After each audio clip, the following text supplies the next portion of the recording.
2 hari menginap di Polres, ratusan pelajar yang terlibat aksi anarkis di Grobogan, Jawa Tengah dikembalikan ke orang tuanya. Tangis keluarga pun pecah saat melihat buah hati mereka.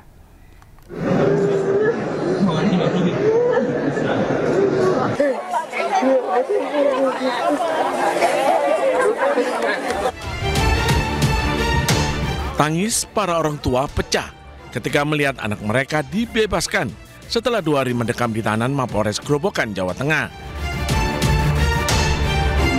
Sebagian besar orang tua tidak mengetahui jika anaknya terlibat aksi unjuk rasa. Dalam aksi anarkis itu, massa merusak gedung DPRD, klinik Bayangkara, serta Polsek Purwoda di Grobogan.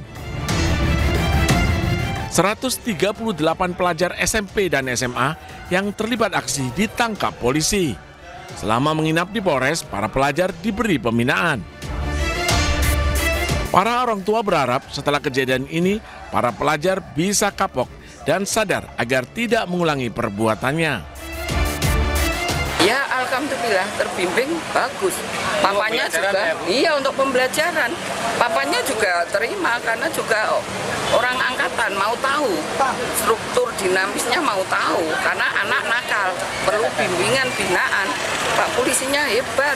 Dengan pihak sekolahan, kemudian juga ada Kemenak yang sudah memberikan suatu arahan-arahan dengan tujuan anak ini supaya bisa fokus belajar, kemudian bisa tumbuh kembang dengan baik.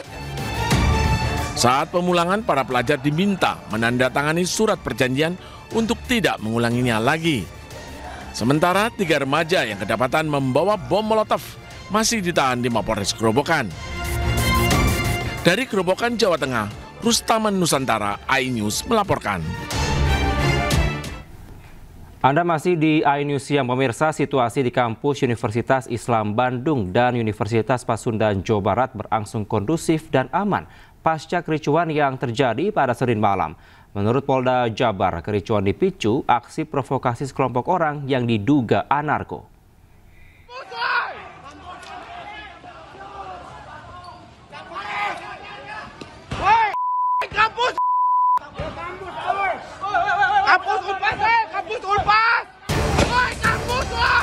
Kericuhan melanda kawasan Universitas Islam Bandung dan Universitas Pasundan Jalan Taman Sari, Bandung, Jawa Barat pada Senin malam. Kejadian bermula saat aparat melakukan patroli untuk memelihara Kamtipnas, namun menemukan tumpukan batu dan kayu di kawasan itu. Tidak hanya itu, aparat juga bertemu massa yang diduga anarko dengan berpakaian hitam. Saat petugas berupaya mengamankan lokasi, massa diduga anarko memprovokasi dengan memblokade jalan hingga menyerang tim patroli.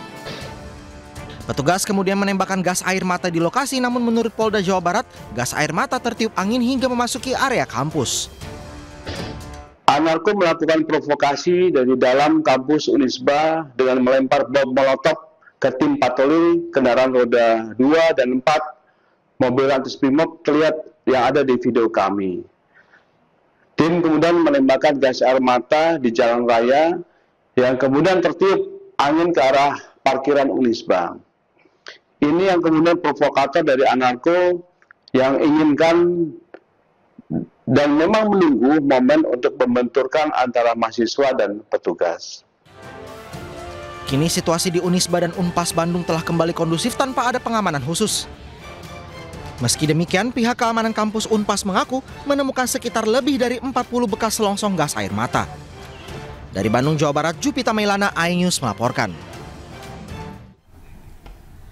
Pemirsa, Presiden Badan Eksekutif Mahasiswa Universitas Islam Bandung Kamal Rahmatullah menyayangkan insiden yang terjadi di area kampus Unisba.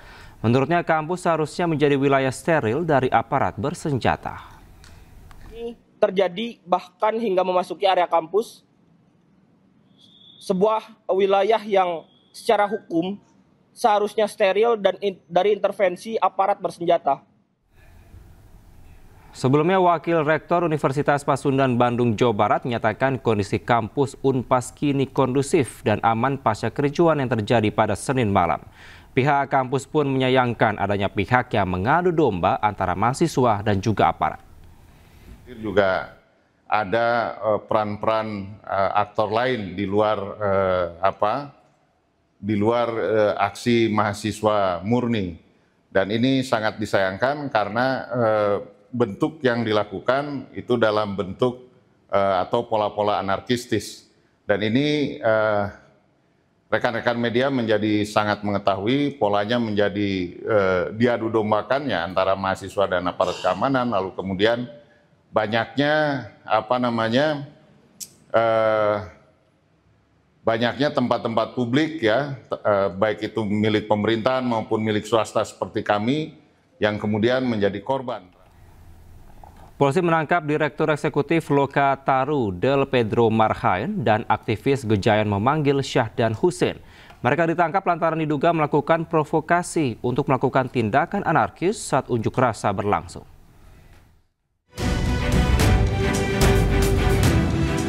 Buntut aksi anarkistis saat unjuk rasa di Jakarta beberapa waktu lalu, polisi menggelar patroli besar dan menangkap beberapa orang yang diduga terlibat dalam aksi tersebut. Polda Metro Jaya menangkap dan menetapkan Direktur Eksekutif Lokataru Foundation Del Pedro Marhain sebagai tersangka.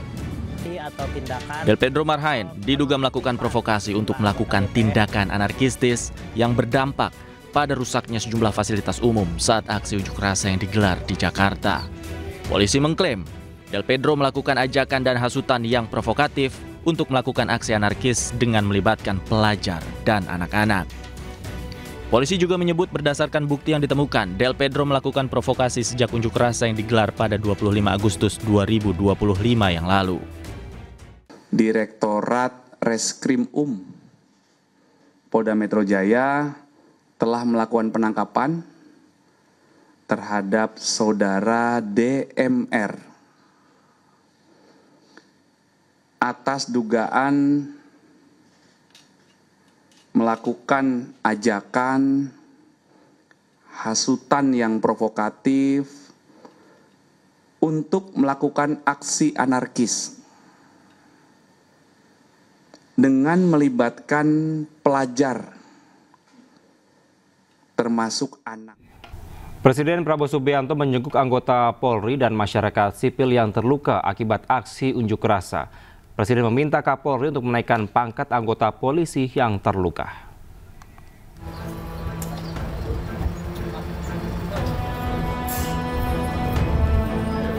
Presiden Prabowo Subianto tiba di Rumah Sakit Polri Kramat Jati dengan ditemani oleh Kapolri, Jenderal Listio Sigit Prabowo, dan Sekretaris Kabinet Teddy Indrawijaya. Presiden Prabowo menyempatkan diri untuk menyapa dan berbincang dengan para korban. Korban yang dirawat tidak hanya warga biasa, tetapi juga anggota Polri. Masyarakat umum mau belajar. Salah satunya adalah seorang peserta wanita yang dirampok oleh perusuh. Tak hanya terluka, motor miliknya juga raib di begal perusuh.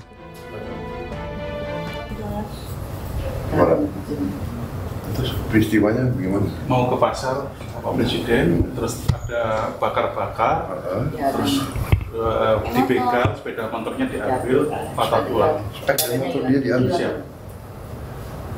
Ini katanya pejuang untuk apa? UMKM. Bukan hasilnya memperjuangkan itu, tapi siapa ya? Katanya demonstrasi untuk memperjuangkan rakyat kecil. Rakyat kecil dikorbankan. Siap. Tolong motornya diganti ya. Baik ya Pak, siap. Kau perlu motor apa? Pengennya motor apa? Penting bisa ke pasar. Hah? Penting bisa ke pasar. Penting bisa ke pasar. Cari yang bagus. Ya. Anda yang harus sehatnya. Siapa namamu? Nur Hasan. Nur. Oke. Nanti saya cariin pacar ya. Iya. Nur. Selain warga, di rumah sakit ini ada 14 anggota Polri dirawat intensif di RS Polri. Presiden perintahkan menaikkan pangkat para polisi yang terluka karena dianggap telah melindungi rakyat. Ada perdarahan di selaput otak. Pemirsa, founder Malaka Ferry Irwandi berpandangan aparat mudah mengidentifikasi dalang aksi anarkis jika memang mau mengungkapnya. Sementara Budiman Sujatmiko, Kepala Badan Percepatan Pengentasan Kemiskinan mengungkap, di era digital dan juga kecerdasan AI, siapapun bisa menggerakkan aksi massa. Nggak usah ngomong soal teori asing, mafia segala macam. Ada loh ada loh yang benar-benar harus diberesin sekarang. Kalau pemerintah itu berjalan dengan baik, pemerintah itu berjalan dengan sesuai harapan masyarakat, kita nggak perlu takut dengan ancaman-ancaman seperti ini. Tapi masalahnya adalah respon dari pemerintah. Bagaimana kita bisa menemukan solusi yang tepat kalau identifikasinya selalu keliru? Yang dianggap masalah adalah kausalitas, bukan penyebab kenapa semua ini terjadi. Ya, saya harus tanyakan ini, Bung Ferry. Kalau seandainya hal seperti ini, saya ingin menanyakan, Anda tidak mempercayai bahwa ketika ada unjuk rasa maka bisa siapapun menunggangi? Iya, saya percaya itu bisa terjadi. Tapi Anda tidak percaya dalam konteks ini dilakukan oleh pihak asing misalnya? Gini. Secara, kalau kita bicara silogisme, bukan berarti tidak bisa. Ya semua pihak bisa. Tapi semua kemungkinan bisa. Semua kemungkinan bisa. Tapi kalau pemerintahnya berjalan dengan baik, ini semua nggak akan terjadi. Identify problemnya tuh bukan kausalitas dari situ. Ya kenapa anggota DPR merespon seperti itu? Kenapa aparat represif? Kenapa kebijakan publik seperti ini? Kenapa ketika daya beli sedang menurun, orang-orang sulit mencari pekerjaan, anggota DPR harus naik tunjangan? Kenapa bukan itu yang dibahas gitu loh? Kenapa yang dibahas selalu adik-adik mahasiswa ini? Kenapa selalu dibilang, oh ini aksi terorisme, maka penjahatnya bukan kami, Pak. Penjahatnya bukan kami. Emang kita nggak mau hidup tenang, hidup damai? Banyak orang yang mau kerja. Betul, saya sepakat dengan Anda, bahwa makanya di awal tadi saya katakan, ini bukan soal unjuk rasa. Unjuk rasa nggak ada masalah. Nggak ada masalah. Titik gitu ya. Yang masalah adalah aksi massa yang brutal. Yang kita yakin itu bukan dari pengunjuk rasa. Itu yang kita bahas hari ini. Oke. Siapa mereka? Itu kan pertanyaannya. Supaya ini kemudian tidak terulang kembali dan bisa diidentifikasi. Kalau kita bertanya siapa mereka, makanya balik lagi. Ketika kita melihat semua, ini masalah nih. Kita ngelihat elephant in the room-nya dulu nih. Sebelum kita ngomong teori, tentu kita udah bosan dengan semua teori konspirasi dan semua cocok logi yang ada kan. Setuju nggak teman-teman? Kita melihat fakta di lapangan dulu nih. Makanya ketika kita berpikir dengan benar, berpikir dengan teknokratik, berpikir dengan akademik, tentu identify the problem dulu, baru ketemu solusi. Jangan langsung jump to conclusion. Oke. Identify problem ini. Nah sekarang kita tarik tanggal 25. Itu kan gampang. Sekarang BIN udah punya semua toolsnya. Sekarang pemerintah punya semua toolsnya. Untuk mencari tahu dari mana sumber api ini mulai, segitu gampangnya. Sebenarnya. Kalau memang diniatkan. Kalau memang butuh bantuan ya kita lakukan. Kita bantu untuk cari tahu. Oke. Iya kan? Ada. Okay. Tapi apakah benar diniatkan untuk mencari tahu? We never know. Ya. Jangan terus berpikir ini serangan eksternal. Siapa tahu dari internal. Sebenarnya apa yang menjadi sebab umum? Sebab umum dari keresahan ini, Bapak Presiden memaklumi. Pernyataan-pernyataan Bapak Presiden menangkap bahwa ada faktor kemiskinan. Ada faktor kesenjangan sosial dan Pak Presiden tidak pernah membantah itu. Dan ekspresi unjuk rasa konstitusional damainya Pak Presiden tidak pernah melarang itu. Dia menjadi berbahaya ketika mulai masuk teknologi dan metodologi menggiring emosi berdasarkan algoritma. Siapa yang pegang tidak harus elit. Siapapun dari kita, asal kita bisa menguasai namanya prompt engineering, dan Anda punya banyak followers, Anda tinggal dimanapun, Anda bisa melakukan social engineering dalam hitungan menit. Di tengah pergolakan seperti ini, anybody can create a revolution. Pertanyaan nyatanya, apakah itu ada kemarin? Saya menangkap, saya bukan seorang intelijen, saya menangkap itu ada.